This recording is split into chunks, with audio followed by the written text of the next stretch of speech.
Welcome to Come and See, your podcast for finding truth in a world of chaos. Brought to you by All for Jesus Living Waters Ministry. With host and founder Richard Case and co-host and retreat leader Kathy Ricconi. Today is our special guest day, where we will hear from a friend of the ministry who will share their insight and stories on truth in this chaotic world. And now your host, Richard Case.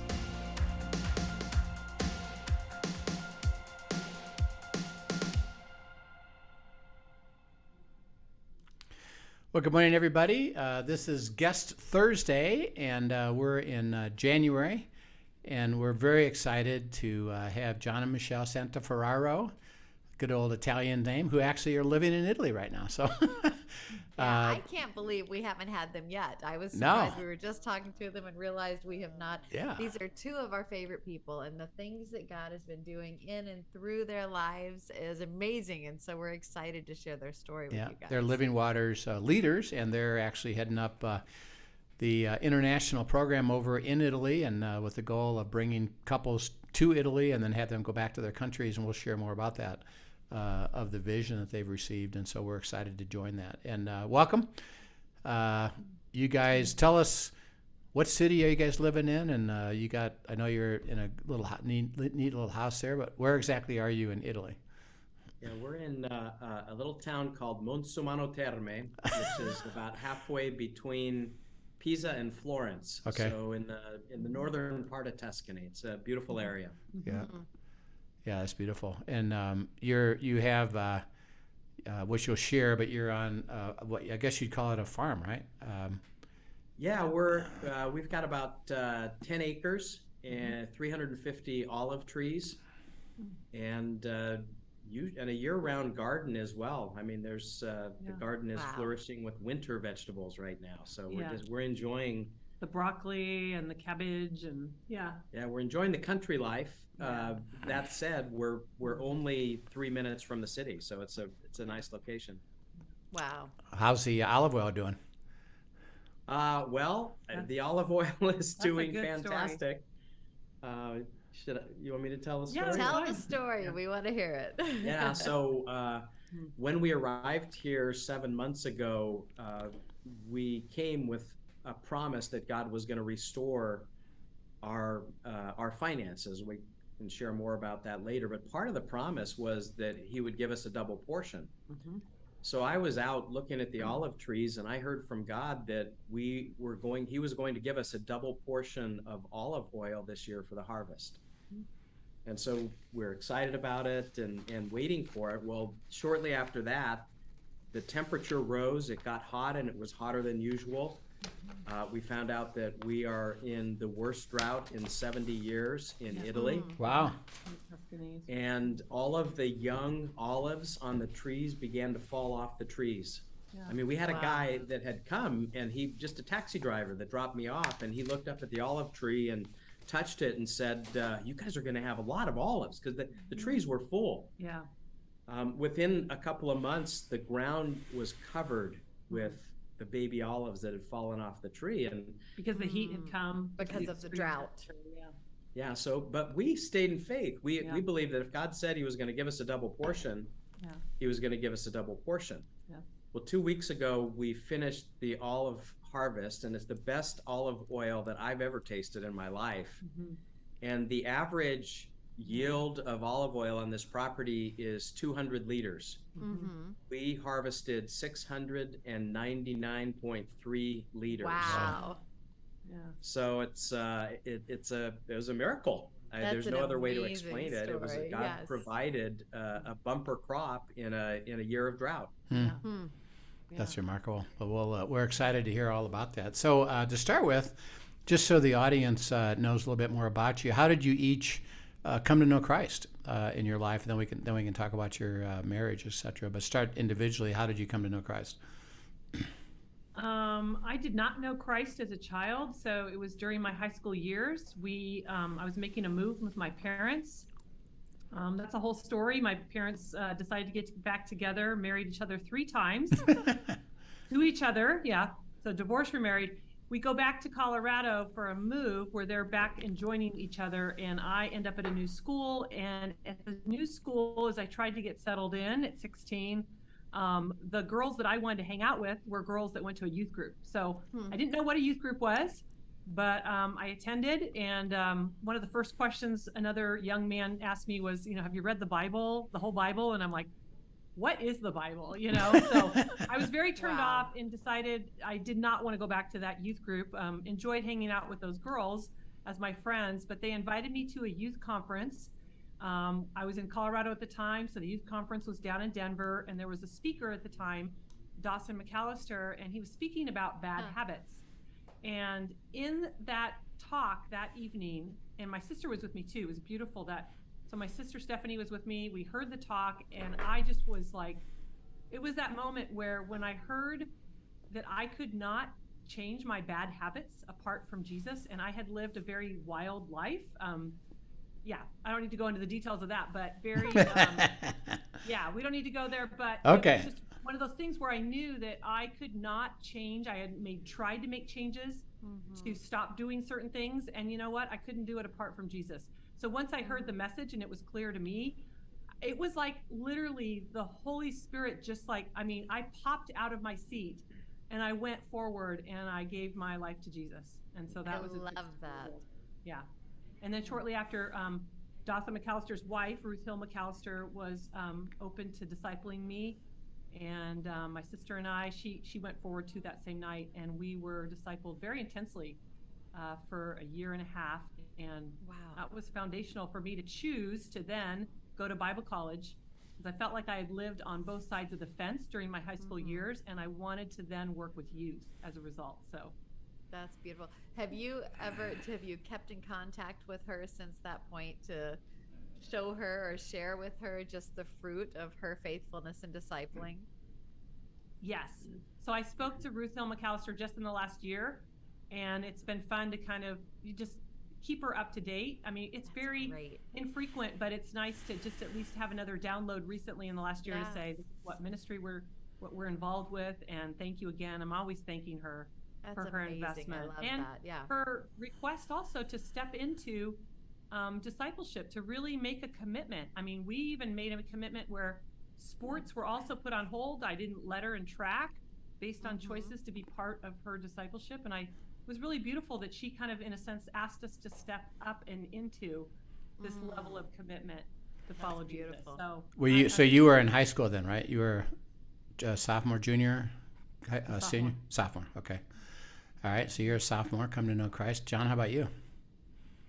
I was 16 as well. I came from a family that was a difficult family, not broken, but the people were broken.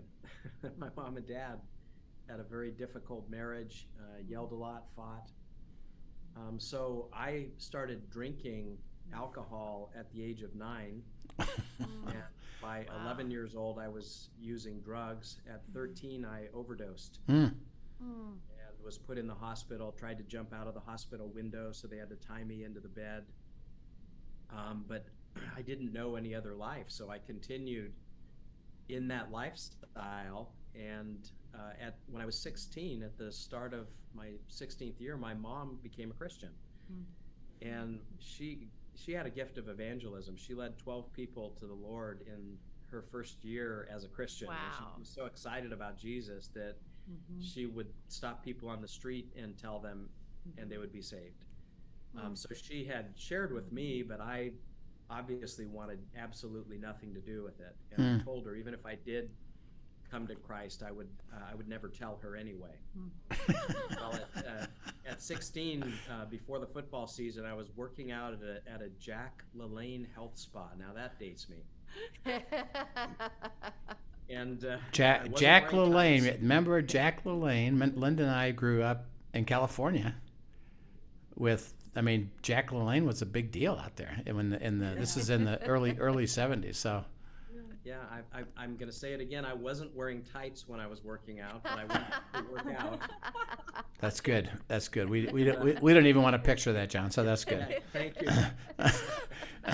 So in the locker room that day, there was a group of guys. It was a Monday. They were they were standing together talking about the sermons they had heard at church and just having fellowship. And for some reason at that moment, I wanted what they had so badly that I stood up and I told them that I was a Christian too. And my pastor was Paul Steele. I'd been to my mom's church twice, Mother's Day and her birthday.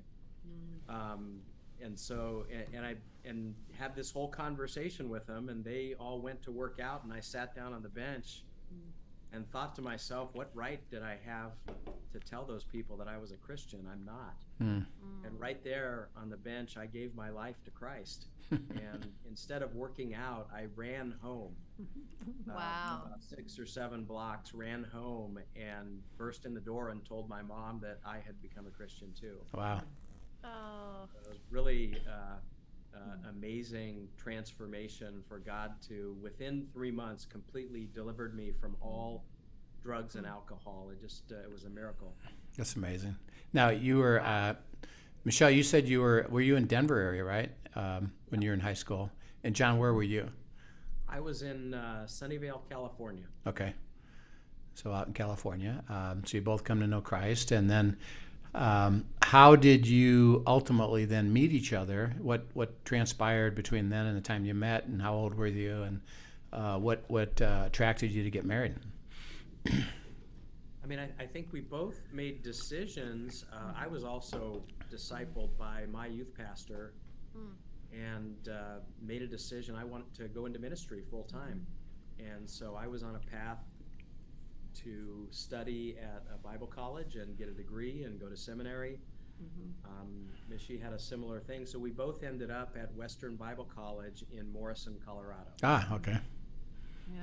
And so we met there. I was a freshman. And I was a senior. And we...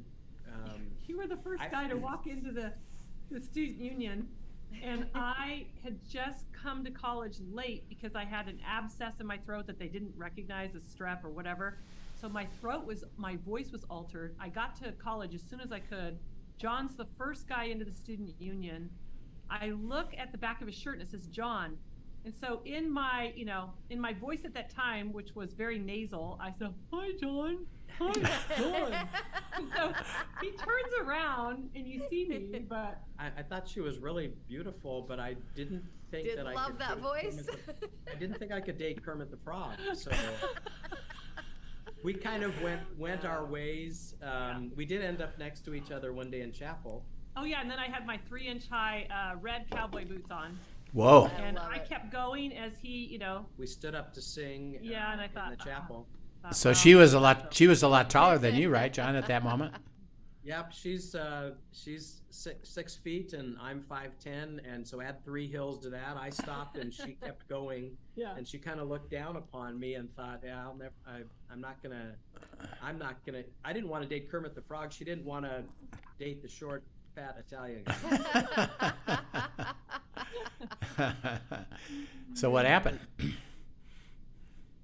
We had a chance to go. I was invited to go skiing for the weekend and needed someone to go with me. So I was asking around, does anybody know someone that really knows how to ski? I was an expert skier at the time, and I didn't want to give somebody a lesson. I wanted somebody that could ski with me. And everybody said, well, Michelle Gebauer. She grew up in Park City, Utah. Yeah.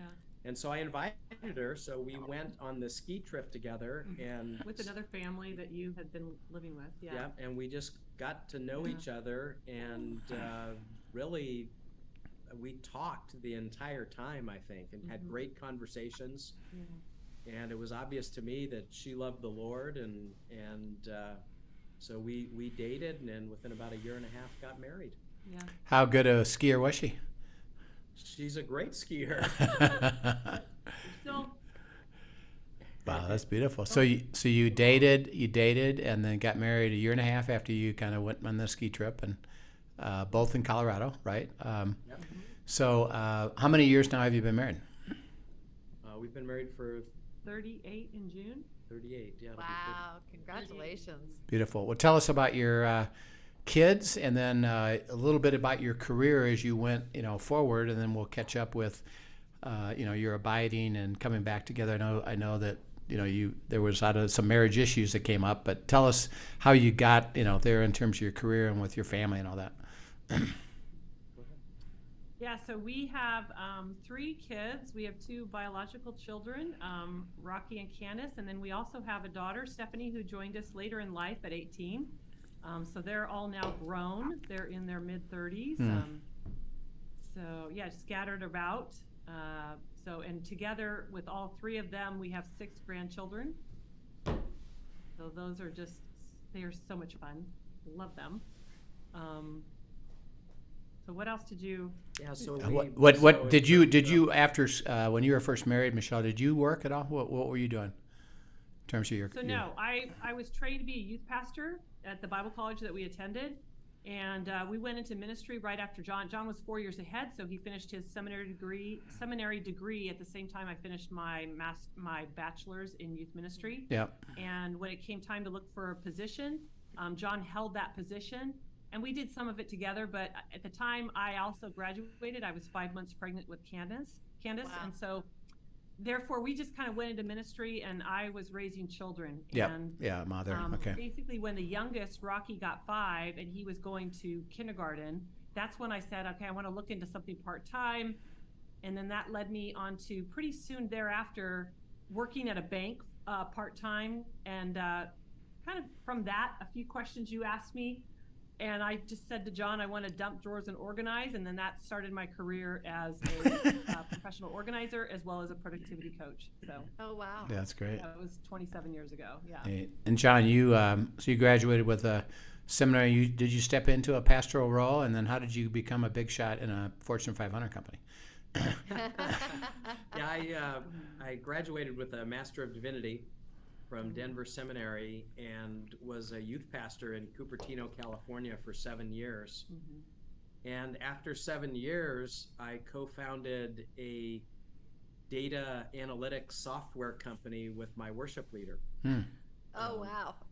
And we raised venture capital money, got $5 million in funding. Wow. Eventually sold the company to another larger database company, Teradata, and I've been in the data and analytics technology space for the last 27 years. Yeah. A number of different roles, some in Fortune 5 companies, Fortune 5 at the time that I was there, and now I'm currently just running my own business, doing as an independent industry analyst, sharing my expertise on data and analytics with vendors and end user customers. Yeah. That's a very interesting jump to go from ministry into that with another ministry partner.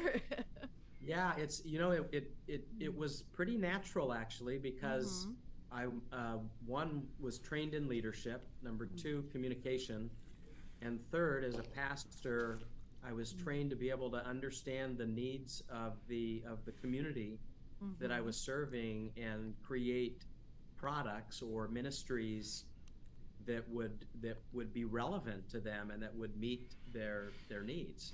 Right. And that is marketing. So and my role in this tech company was marketing. So I was taking very complex technological concepts and communicating them simply, which is exactly what I had done with theology, communicating it to junior hires. Yeah. Yeah. Yeah, that's right. I love it. That's so That's cool. right. So you're in your careers and have kids and married. And I think when we met you, you're about 25 or so years married. And you had gotten to a place in life where you had some financial struggle and some marital struggle, and you don't have to go into all the detail, but share us a little bit about that, and then how did God, use the abiding to kind of carry you into a whole new place, and then we can share about the beautiful journey you guys have been on, which is another great story of redemption. So we'd love to hear a little bit about that. Yeah, so we hit a tough spot about 15 years ago, and actually everything fell apart at that time. Our marriage was such that I didn't even want to be in the same room with my wife. I was in a place of disdain, and it felt pretty hopeless. And I know for you it was. And I felt like we got to the point where we were just talking logistics about the kids, And I think there was also, I had a fear of talking to John. I kind of didn't know quite how to walk some of the conversations I wanted to have. So sometimes I just didn't say things. Just avoided them. Yeah. Just avoiding it. And Yeah, in my disdain, Yeah. I had become very critical and argumentative, and I think you did some of the same. yeah. So it just became a very caustic relationship. At the same time, we had made a lot of money, invested in the company, and my partner had basically embezzled the money, and so we Wow. lost everything and had to declare bankruptcy. 14 days before my dad died, during the same period of time, my cousin went in and basically had my inheritance and my brother's inheritance signed over to her with a lawyer so that it would hold up. So everything was falling apart. Wow. Yeah. Yeah, that. So I came home one day and I said to Michi, I said I'm done.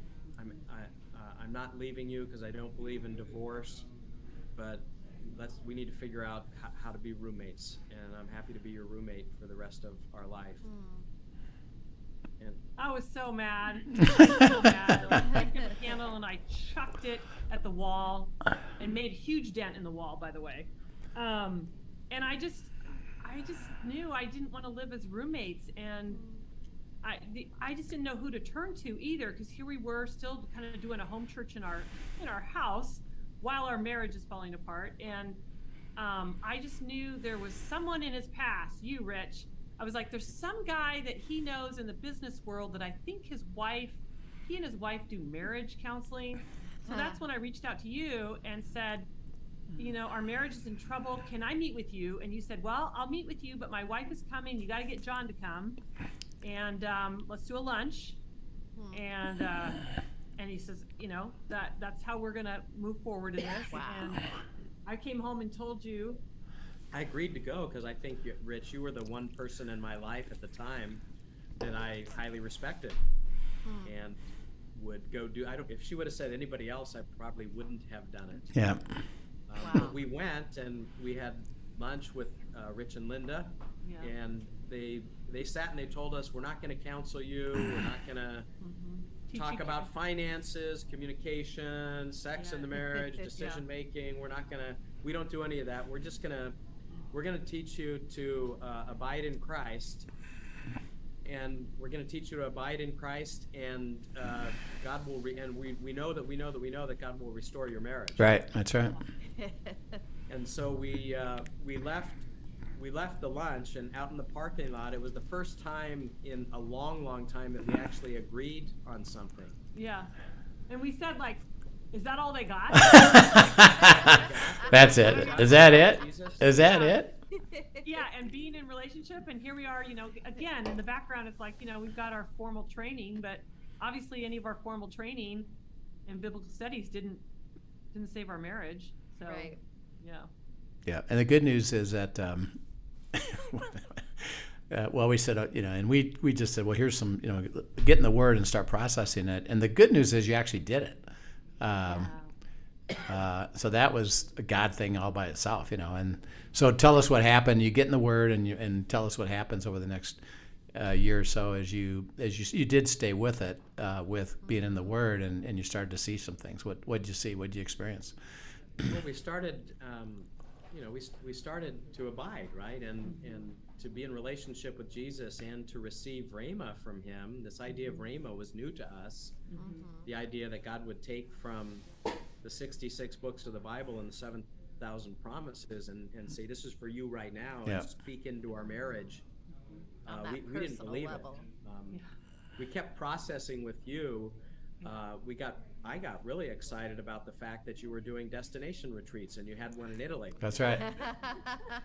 You liked Italy even back then. So we signed up for that, and it was there, I think, that we, for the first time, really began to understand more about abiding, and you received a promise at that retreat. Yeah, you sent us off, and you were saying something to the effect of, it doesn't matter where you start, you can start anywhere. just you're asking God, and again, both of us really skeptical that God would speak specifically about our situation or into our lives. And I remember being, in our time alone, we were all sent away to do this exercise, and I just was like in the room at the place we were staying, and I was just like, okay, God, and I just like opened the Bible wherever I was, and I opened to Jeremiah 33. Right, that's right. And I just start reading, and it is in this context of this city that is under destruction, under siege. Right. And the siege ramps are being built, and the way that it unfolds is basically God is speaking promises over that city, but when I read them, I will bring to them an abundance of health and healing, and I will heal them. And or reveal an abundance of peace and truth, and I will heal them. And I just felt like it's talking about the city, but I really just immediately thought, this is our marriage. Like, our marriage is under destruction. And I remember telling John, I was like, I think I got a promise. I think this is for our marriage. So that was my first experience. That's beautiful. And we stuck with that. I mean, because that was our anchor for a long time as God was in the process of restoring our marriage. Yeah. What would you say, as you stayed with that, what did happen that God started to restore you to where you're now obviously fully restored, which we'll get into, but what was that like as you were walking together, going from kind of separation to, gosh, you know what, we're actually getting restored? What did that have hope. Yeah, what did that look like or feel like, or how did that work? I mean, initially it was still hard. Mm-hmm. It definitely it wasn't like someone snapped their finger. Yeah, that's right. Good. Mm-hmm. What we spent 20 years destroying didn't get fixed in 20 days, right? That's right. Yeah. But we noticed this pattern of two things. One, God kept giving us truth that was transformational for us in little ways, and plus we kept hearing all the stories of the supernatural from people who were abiding. Right. And so even though it was difficult, we kept going because we kept getting these little bits of hope, even though it was really difficult. Yeah. And part of my verse, in Jeremiah 33, it says he will reveal to them an abundance of peace and truth. And so there was a lot of things coming out that we were learning more truth, which was difficult truth, some of it.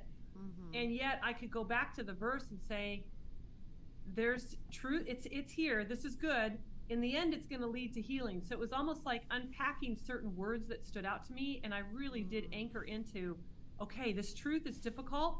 We learned some things, we did go for communication. We got some communication counseling, and just when we first understood that there was a lot of times where I said what I thought John wanted me to say. Right. And then you learned some things as well. And it was like, okay, it was really hard to hear some of these things, just this mirror being put close to your face. And yet, again, I would anchor back into that and go, wait, okay, this is all going to lead to health and healing. And you say that you will heal us.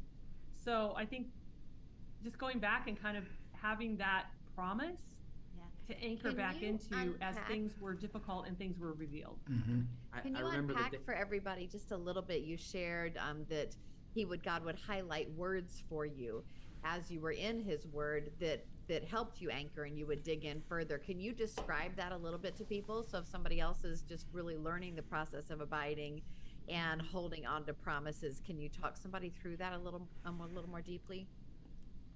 Yeah, so the again, what was highlighted to me, because so much was getting out in the open and into the light, reveal an abundance of peace and truth. I started to look up peace. And then to unpack that, I was doing things like, looking up kind of that word peace, seeing where else it was mentioned. I would do and found out it was in the Hebrew what it was, and understanding more that it was not just this peace, like we think of this peace as we think of the English word peace, but there's shalom, health and wholeness and healing. It has such a richer sense to it. So, and then truth, it's like, okay, we needed, and so as I got interested in these words, I guess is where I went, is I would dig deeper, I would look at cross references, and I would also want to know what the definition was. And again, it's always fuller in some of the original languages than what we just typically have as our English translation. And yeah, that's how I would do it. And again, just going with what was kind of standing out to me. Right. And it typically, the things that did stand out to me, again, it was circumstantially. Things were also happening around me that were kind of confirming that word and that promise. Right. Right. Well, I love what you're describing there shows how the word is alive and active, and how God will highlight through our time abiding with him what you need to know, honestly, for that day, for that moment coming forward in the difficulties as you were navigating, discovering some of these other truths and hanging on and walking into the promise. The Holy Spirit was using his word and bringing it alive to keep you going. Yep. Yeah. We'll pick this up again next time, but just to highlight a little bit what you said is that the promise of healing, which was a word that you received and processed together, drove you to, this is hard, this is tough, but God said he's going to use it for healing, and he started to connect that, and then you said it started to happen. And that's one of the things that God does with Rhema, which we'd love to have you talk more about next time, is these promises, and particularly, you've had some phenomenal promises that you're actually starting to see come together right now because you kept understanding the promises, the not yet but going to, and it's such a beautiful driver of not to be discouraged. As well, I know this is hard, but he said he's going to heal us, and so we'll talk more about that next time. Thanks you so much for sharing, and we're excited to get more of your story, and we're excited that you're there in Italy and sharing so openly, how God, really came to you and said, walk with me, and you did. That was, and Linda and I got to be part of that, so we're excited about that. So Kathy will pick up End Times Friday tomorrow, and then we'll have come back and do part 2 with these guys, which we're really excited about. Absolutely. Thanks for joining us, everyone. Have a great afternoon. All right. See you then. Thanks for having us. Yep.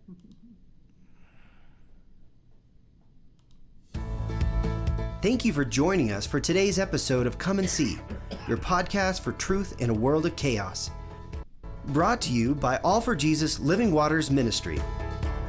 Send us your questions and comments, and tune in tomorrow for more answers to your personal questions about living life in God's truth. Remember, God's will is best and none better. His truth brings peace in this world of chaos.